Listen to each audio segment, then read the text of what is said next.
This is a developed photo of this lion cub. And if we go over here, I've got a virtual copy. You can see the original photo there. So very washed out, overexposed, colors very dull. And I might ordinarily just pass this photo by, but I know in my mind, because I've practiced and I've done my developing so much, that, that I've got a good technique to get something out of this photo. So I'm going to hop over to the develop module. And in this workflow, I have a series of sliders that I'm going to work in a very specific order that build the photo up foundationally so that, and very efficiently, so that I can reduce the amount of development that I need to do overall on it. And the way I break this up is I first address the tonality of the photo, like how bright and how dark things are. Then I deal with the presence, the texture and dehaze things, and we'll get into that in a moment. And then the last thing I do is vibrance and saturation, or the color. The most important thing, I think, is just getting that tonal balance right, because the color kind of sits on top of the tone is sort of the way that I think of it. And so the first slider move that I like to make is the highlight slider. I like to bring my highlights into balance, start to bring them into balance, because one of the things I find with digital photography is that when you start to tame your highlights, you actually start to recall a lot of detail that might be overwashed. So I'm going to bring my highlight slider out all the way to see the full range of potential, and then I'm going to slide it in backwards to find sort of a middle area of where I feel that it's got a good balance. So if we look, I'm going to zoom in here a little bit. We're really blown out a little bit here in the fur here. And as I bring down the highlights, I get a lot more detail and a richness of color. It darkens as it brings down the highlights, and that way I get the detail back. The next slider I'm going to work is the shadows. So from highlights to shadows. And on this, I'm going to swing out all the way over here, but you know what? This is one of those photos where I might want to deepen the shadows slightly. Maybe, maybe not. Let's open them up just a little bit. Now, I don't like to push the sliders all the way and leave them there, because part of this workflow is to readjust after adjusting something. So as I adjust certain other sliders, that's going to have an impact on these.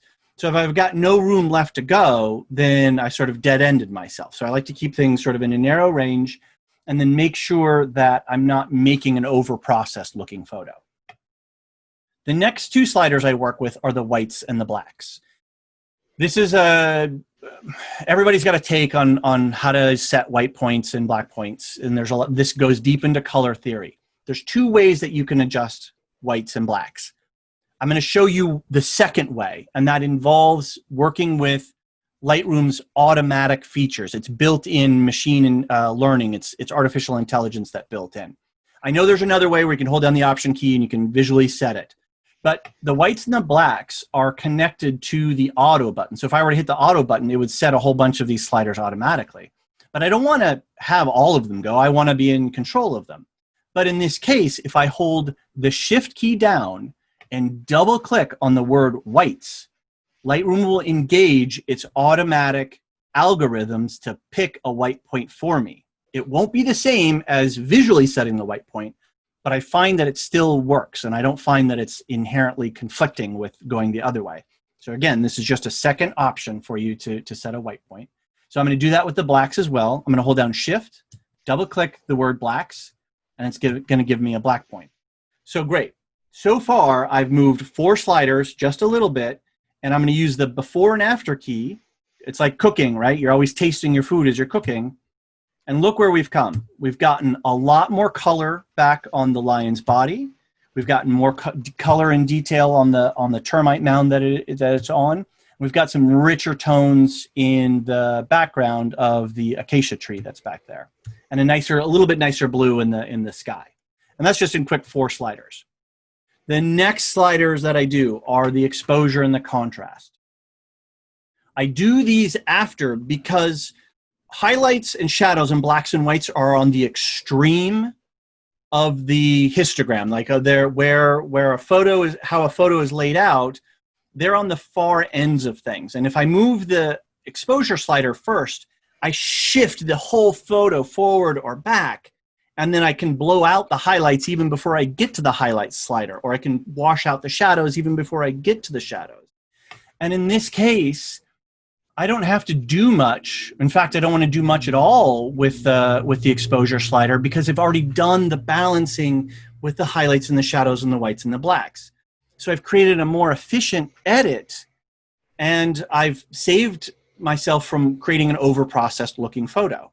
So in this case, I'm going to go negative with my exposure a little bit and give it a little bit darker appearance and give it a little bit more drama.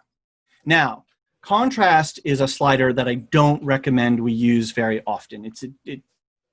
When we first got Lightroom, we used contrast a lot because we really wanted to create separation of subject matter from background, and we wanted to sharpen things up. Contrast doesn't do that, though. What contrast does is it flattens an image, tonally speaking.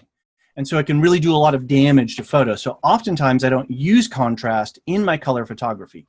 Black and white, totally different question about using contrast. But in color, I use it. If I use it very sparingly and very carefully. In this case, as I increase it, notice the shadows are getting very intense and the foreground highlights are getting very bright. And if I come back the other way, everything gets sort of flat and muted. So in this case, I'm actually going to use just a little bit just to tone back down those tree branches that are in the back. And again, using before and after, it's the # key, at least on a Mac keyboard, it's just above the return key. I'm going to tap that, check. I'm always checking. Where am I? Where am I? Where am I? Where have I come from? Where do I want to go? And where am I right now? So I just give it a quick tap. Wow. So I've really come a long way with this photo, and I've just done a few sliders. The next set of sliders I'm going to deal with are in the presence section. Now, if we look over here in the basic panel, right, we've got tone, we've got white balance. That's a whole other can of worms. We're just going to bypass that for a moment. We've got tone, which is our basic highlight, how bright and how dark the photo is. Then we have this thing called presence. Presence is kind of weird. It doesn't exist in photography anywhere else. It's not, there's no analog here for some of these things in the wet darkroom. They're digital only tools. And Adobe was like, what do we call this grouping of sliders that we want to put? And they said, well, presence. How does a photo present itself? And so the first, I like to split these up into half. The first 3 sliders and then the second 2 sliders. We've got dehaze, texture, and clarity. I do dehaze first. Why? Because it has, in this presence section, because it has such a dramatic impact on the photo. Dehaze is a happy accident. It was actually created to compensate for moisture in the air. And if you think about it, less moisture, colors become more intense because there's less objects between you and the thing. There's nothing diffracting the light. So it's a happy accident that they made this one slider, because when we use it, we suddenly just get rich colors, very dramatic tones. It's like a magic one-touch slider. I can actually let me go back to another virtual copy here that I have of this. And let me just do a quick dehaze with just this slider. And you can see, like, I can almost get away with just that. I can bring down the highlights a little bit, and I could call that pretty good. For most folks, that's going to be a decent slider, maybe a little bit of exposure there.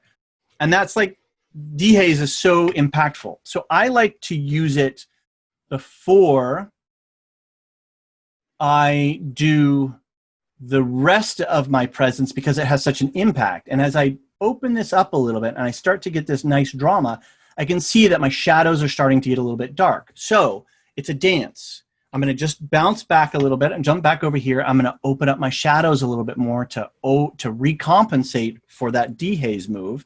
And I'll probably bring my highlights down just a little bit, and then just rebalance my exposure just a little bit as well.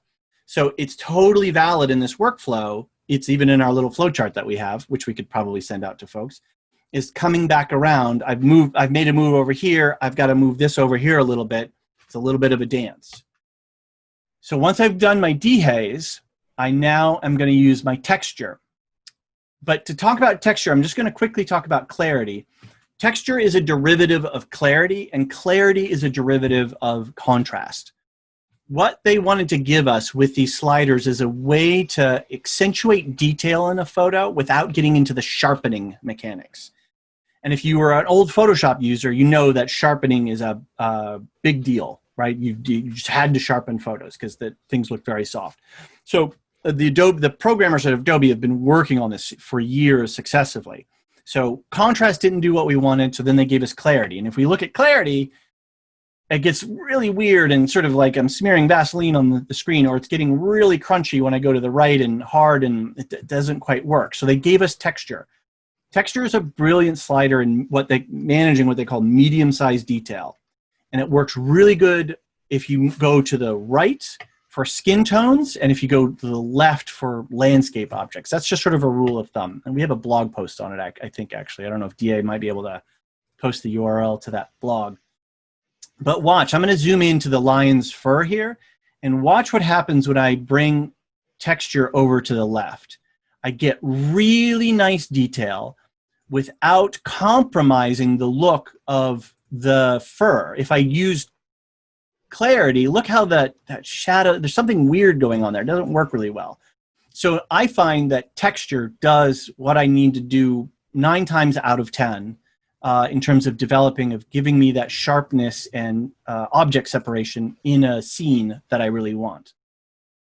Okay, so in this case, I'm going to completely bypass clarity.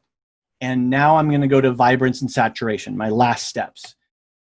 Just like texture, the vibrance slider is a smart slider. First we had saturation, then they gave us vibrance. Saturation is like a volume knob for color. I turn up saturation, I'm just going to turn up all the colors in the photo. Obviously, if I go negative saturation, I'm going to get a black and white photo. We don't like to do black and whites this way, but you know it does work if you wanted to. Vibrance, on the other hand, is a smart tool. It is going to analyze the photo. It's going to look for things that are colors and tones that are in the middle range of the photo, so not on the highlights or the shadows on the extreme ends, but the ones in the middle, and it's going to try and boost those very subtly and very carefully over the range of the slider. It was also, so it was programmed with intelligence, and it's also programmed to protect skin tones. So if you're a portrait photographer, or you just happen to be taking photos of a lot of people, you're going to find that Vibrance does a really good job because it keeps the skin from looking orange and sort of weird, but at the same time subtly boosting those colors to give a sense of life in somebody. So I'm going to give Vibrance, I'm going to bring it all the way up, and then I'm going to walk it back to find a good balance place for that. And what I find, very rule of thumb, is that for however much vibrance I have, I never want to add more than half of that to saturation if I add saturation. I don't want my saturation to be beyond my vibrance slider. I always want it to be between 0 and where the vibrance is, sort of somewhere around half. So somewhere right around there looks pretty good. And I think we've got it. So we've gone from this to this in a very efficient, reproducible way that doesn't create an over-processed looking image, that I can do this over and over with hundreds of photos, and I can feel like I can tackle my developing of all my photos in a consistent way that's efficient and then builds up a photo from the ground up really nicely.